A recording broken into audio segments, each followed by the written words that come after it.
اللهم صل على سيدنا مولانا محمد وعلى آل سيدنا مولانا محمد كما صليت على إبراهيم وعلى آل إبراهيم إنك حميد مجيد.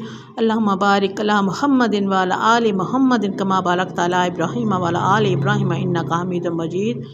رب اشرح لي صدري ويسر لي أمري واحلل عقدة من لساني يفقهوا قولي. اللهم فقهنا في الدين رب زدني علما. اعوذ باللہ من الشیطان الرجیم. بسم اللہ الرحمن الرحیم. دل کیا ہے؟ دل اور دماغ. دل کیا ہے؟ دل ایک ایسا عجیب آلہ ہے جو ماں کے پیٹ سے دھڑکنا شروع کرتا ہے اور آخری سانس تک دھڑکتا رہتا ہے. کوئی صدیاں جیے یا برسوں چلتا ہی رہتا ہے، اور جب تک یہ چلتا رہتا ہے زندگی چلتی رہتی ہے. صحت میں، بیماری میں، نیند میں، سفر میں، ہجر میں، دکھ میں، سکھ میں یہ چلتا رہتا ہے. یہ دل گوشت کا لوتھڑا ہے جو خون پمپ کرتا ہے. نزول قرآن قلب اطہر صلی اللہ علیہ وآلہ وسلم پر. اسی دل کے اندر ایک لطیفہ ربانی ہے جس کے باعث اس کی اتنی عظمت ہے کہ رب کریم نے انبیاء کرام علیہ السلام سے جو کلام فرمایا اس کا نزول قلب انبیاء علیہ السلام پر ہوا. حالانکہ نبیوں کے دماغ بھی ان کی ذات کی طرح منفرد ہیں. حضور اکرم صلی اللہ علیہ وآلہ وسلم کے بارے میں قرآن کریم میں اللہ کریم فرماتے ہیں نزل بہ الروح الامین. سورۃ الشورى کی آیت نمبر 193. علی قلبک سورۃ الاسراء کی آیت نمبر 193. اس کا کلام کو روح الامین حضرت جبرائیل علیہ السلام لے کر نازل ہوئے. آپ صلی اللہ علیہ وآلہ وسلم کے قلب اطہر پر شرف ہم کلامی قلب کو نصیب ہوتی ہے. اللہ سے کلام کرنے کا شرف صرف قلب کو نصیب ہے. زبان ماشما سے بات کرنے کے لیے ہے، زبان ضرورت کے لیے ہے، یا وہ گوئی کے لیے نہیں ہے. زبان مخلوق سے بات کرنے کے لیے ہے، اللہ سے بات کرنے کے لیے دل ہے. دل اللہ کے رسول صلی اللہ علیہ وآلہ وسلم کی محبت کو بسانے کے لیے ہے، خرافات کے لیے نہیں ہے.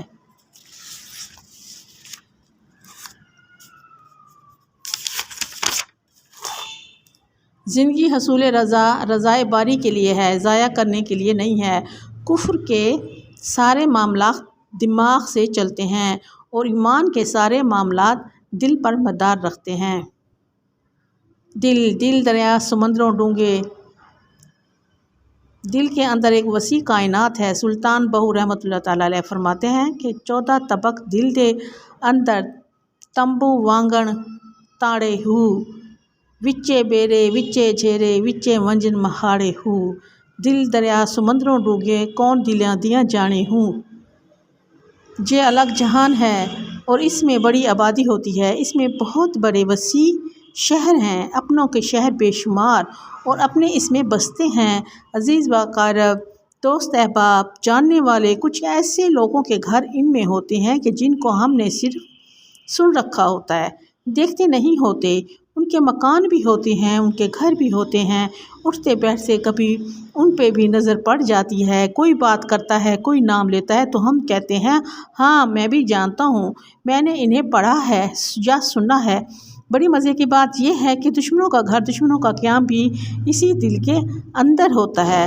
آپ کی جس سے جتنی دشمنی ہوتی ہے اس کا گھر اس میں اتنا بڑا ہوتا ہے. وہ بھی آپ کو کروٹ نظر آتا ہے. بھولتا نہیں، اپنے بیگانے، چھوٹے بڑے، امیر غریب سبھی یہاں بستے ہیں. بڑی عجیب آبادی ہے. اس میں اس کے اپنے سورج، اپنی راتیں، اپنے چاند، اپنے ستارے ہیں، اپنا جہان ہے، بہاریں ہیں، خزائیں ہیں. اس میں خوشیاں بھی ہوتی ہیں، یہ ماتم کدہ بھی ہے. دکھ سکھ کو بھی سب سے زیادہ یہی محسوس کرتا ہے. ساری زندگی کی راہیں یہی متعین کرتا ہے. دل کے اندر بسنے والے سارے باسی اس کے بس میں نہیں ہیں. یہ چاہے نہ چاہے اس میں بستے ہیں. اس میں انسان کا دخل نہیں ہے. جتنے لوگوں سے ملتا ہے، جتنے لوگوں کو دیکھتا ہے، جن کے بارے میں سنتا ہے، سب اس کے دل میں آباد ہو جاتے ہیں. یہ اس کے اختیار میں نہیں ہے. جب اس میں اتنی آبادی ہوتی ہے تو اس میں بے قراریاں بھی اتنی ہی ہوتی ہیں. آبادی کے ہر شخص کو اپنی ایک آرزو، اپنی ایک تمنا، ایک طلب ہوتی ہے. ہر کوئی اپنا اپنا راگ الاپتا ہے. انسان کبھی اس طرف نہیں لپکتا ہے کہ کبھی اس کی بات سنتا ہے، کبھی دشمن پہ چڑھ دوڑتا ہے، کبھی دوستوں پر پیار آتا ہے، کبھی کسی کو دھوکہ دینا چاہتا ہے، کبھی کسی کی مدد کرنا چاہتا ہے، کبھی کسی کو مٹا دینا چاہتا ہے، کبھی کسی کو اونچا بٹھانا چاہتا ہے۔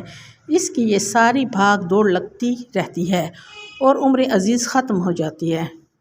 یا اللہ، یہ دل تو آپ نے دیا، یہ بڑا قیمتی تھا اور اس کو اتنی مصیبتیں ڈال دی کہ اب یہ سنبھالے نہیں سنبھلتا۔ زندگی کے سارے شور شرابے اس کے اندر آ گئے ہیں، اسے اب کسی کا کل چین ہی نہیں، یہ تڑپتا ہے، بھاگتا ہے، دوڑتا ہے۔ دل کی بے قراری کا علاج۔ اللہ کریم فرماتے ہیں کہ دل کی بے قراری کا علاج صرف ذکر اللہ سے ہے۔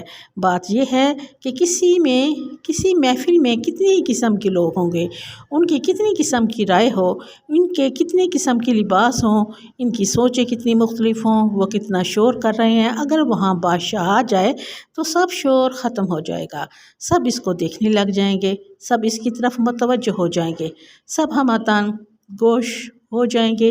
فرمایا اس کی بے قراری کا علاج بھی ایک ہی ہے، الا بذکر اللہ تطمئن القلوب۔ سورۃ الرعد کی آیت نمبر 28 میں الا بذکر اللہ تطمئن القلوب، میری یاد کو اس میں بسا لو، شور شرابہ ختم ہو جائے گا۔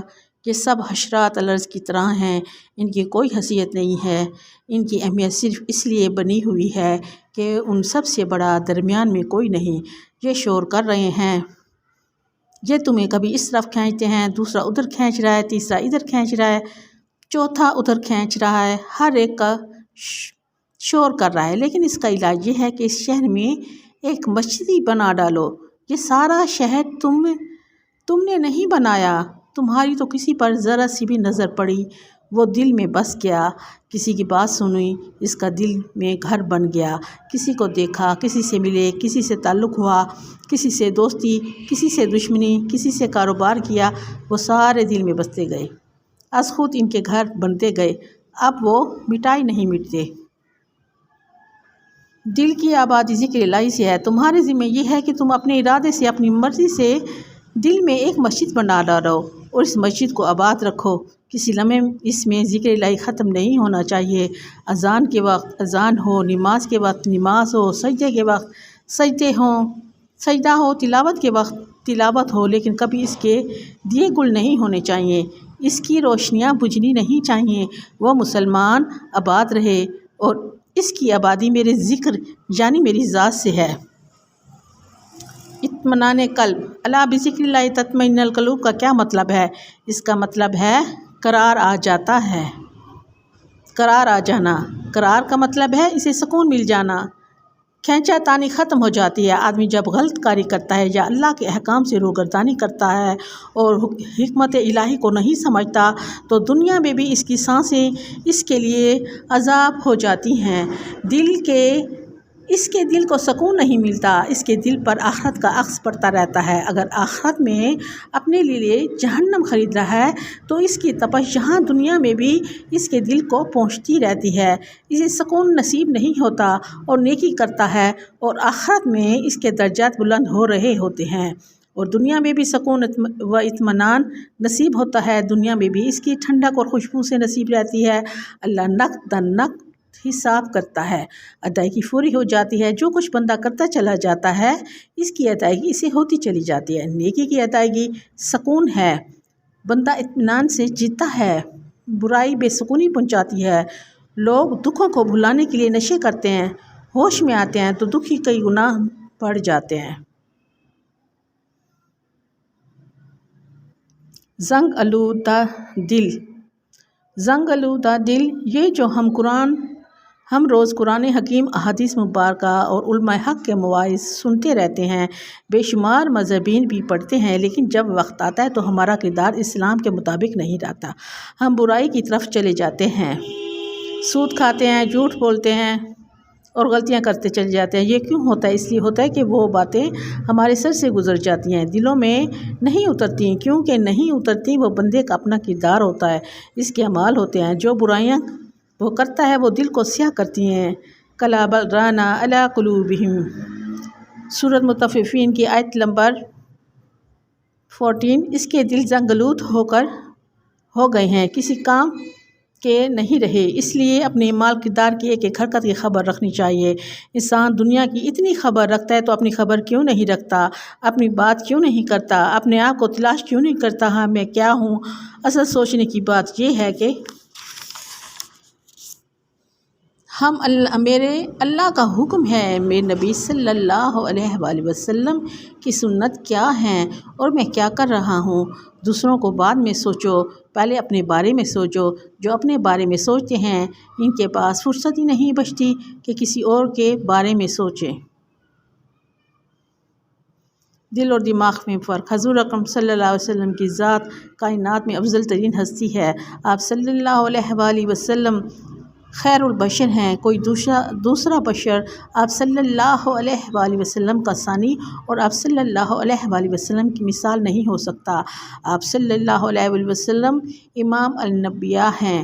جس طرح آپ صلی اللہ علیہ وسلم کی ذات بے مثل و بے مثال ہے، اسی طرح آپ صلی اللہ علیہ وآلہ وسلم کا ایک ایک جزو بدن، ایک ایک قطرہ خون مبارک اور ایک ایک بال مبارک بے مثل و بے مثال ہے۔ آپ صلی اللہ علیہ وآلہ وسلم کا دماغ عالی بھی کائنات میں منفرد ہے، کوئی دوسرا دماغ اس پائے کا اللہ نے تخلیق نہیں فرمایا، لیکن اس کے باوجود خطاب الہی کا سزاوار قلب اطہر رسول اللہ صلی اللہ علیہ وآلہ وسلم ہے کہ دل میں وہ قوت ہے جو اللہ کے کلام کو حاصل کر سکے۔